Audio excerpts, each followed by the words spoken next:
Okay, let's go to Twitter and find out what you are saying. Eoswo1 on Twitter says, how many coaches do we have handling at the Super Eagles? One can see like 6 coaches. It's okay. For fans like Umar, they just need victory. So if it's about 10 coaches, they don't care. Chidozie Ebe says, when resolutions of reforms are documented, will they be implemented? Will the guilty be removed for progress or recycled as usual? You ask a very deep question. Very deep question. That in a way has been the problem because implementation is very key. Very, very key. It's going to be an action-packed weekend of football and more football. Final round fixtures of the 2017 AFCON qualifiers.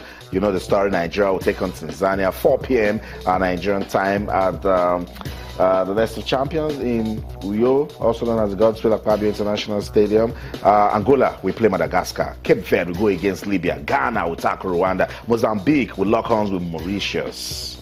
Ivory Coast will play Sierra Leone. Ethiopia will take on Seychelles. Senegal will play Namibia. Cameroon and Gambia will clash. Togo will take on Djibouti. 2017 final qualifying round fixtures for the 2017 AFCON qualifiers. Tunisia will play Liberia. DR Congo will play Central African Republic. Equatorial Guinea will take on South Sudan. Mali and then the Republic will lock horns. Burkina Faso will play Botswana. Uganda will play Comoros. Congo will play Guinea-Bissau. Zambia will take on Kenya. Morocco will go against Sao Tome and Principe. Algeria will go against Lesotho. It's Niger versus Burundi, Malawi versus Swaziland, and Guinea versus Zimbabwe. Action-packed weekend. So that's what it is. There's no dull moment this weekend. So many games to look out for. So many games. We already know. So let's look at the countries that are already through to the 2017 AFCON. Gabon, you know, they are the hosts. They've already qualified. Morocco, Algeria, Cameroon, Senegal, Egypt.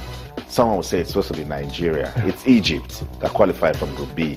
Ghana, Guinea-Bissau, Zimbabwe, Mali, countries that have already qualified for the 2017 African Cup of Nations. Can you just believe it? That Nations Cup without Nigeria. Nigeria will not be at the Cup of Nations. But we need to move forward. I mean, that's why this 2018 World Cup is a real target for all. You can't be earning that much and you don't qualify for the World Cup. You have to qualify us for the World Cup. That is his target. So that would just be a solace for us. I know, because at this stage, Nigerians will be saying we couldn't qualify for the African Cup of Nations.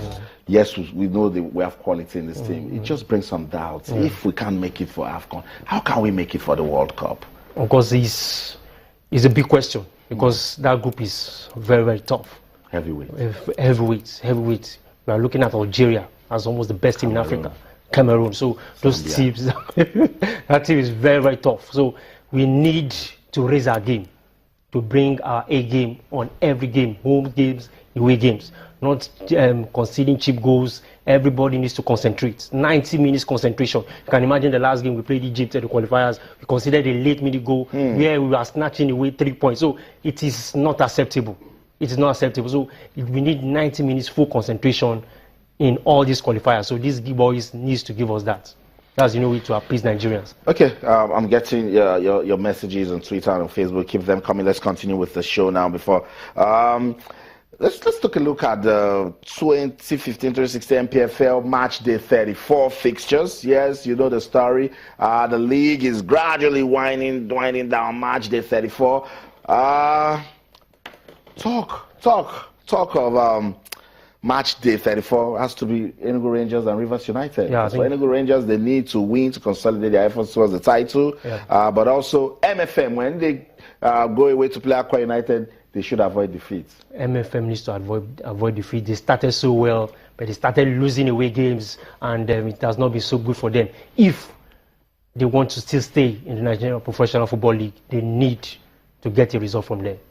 Warri Wolves, they have failed to win their last 2 games at home. They will be playing Nasarawa United. Let's see if they can bounce back to be Kano Pillars versus Sunshine Stars. Lubi Stars will take on Eimba. Eimba, they are also looking for ways they can bounce back, you know, and see if they can retain their title. El Kanemi will play Niger Tornadoes. And Abia Warriors and Ifeanyi Ubah would be another, cracker, because Abia Warriors, they're trying to avoid relegation. Ifeanyi Ubah, they're trying to consolidate, see if they can compete for the league title. Everybody will also be looking at Wiki Tourist also to see what they can do. So far, it's action packed. I think this week is going to be very, very crucial, especially looking at Rangers and Rivers. So those games and those games will make Omar where the winner of this league will go. Especially if Rangers gets their 3 points. So that means they're already stamping the authority this season. Okay.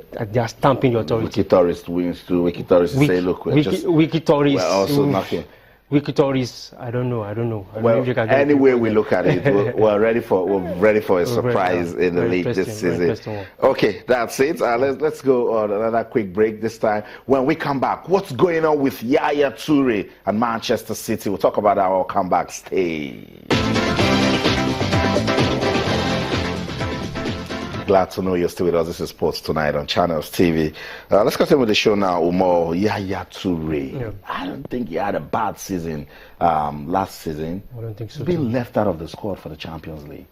Well, Yaya Toure, fantastic player. I mean, he has been getting the goals for City, time pass, winning games, and very, very, very influential player. But I think he has not started a game this season for Manchester City. So before the transfer window really shut down, I felt he should have looked elsewhere where we get some regular playing time. But I don't know why I really stayed, and maybe I don't think it's the best of time for Yaya Toure now, because he has not started any game in the EPL, left out of the Champions League. And you ask me, what will he be doing on the bench? Playing Capital One Cup, FA Cup. Oh my God. And what's the story with Sergio Aguero and the 3-match ban? Yes, I think Manchester United fans are very happy about this.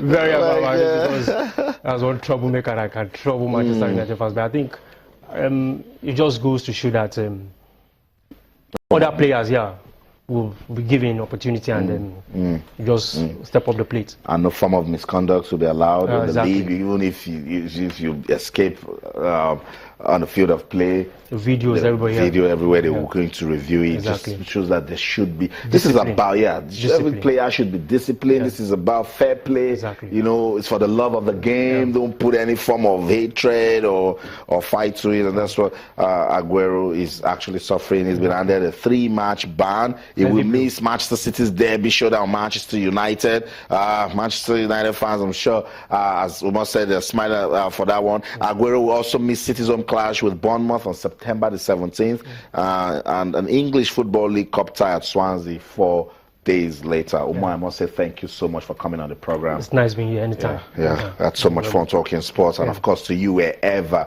you are in the world watching Sports Tonight. Remember, when we leave the studio, the conversation continues on Twitter, where Channels_Sports, Facebook, Channels-Sports. It's an action-packed world of sports. On behalf of the ever-winning sports team, I'm Austin Okunakwan. In everything you do, remember, let's keep talking sports. Bye for now.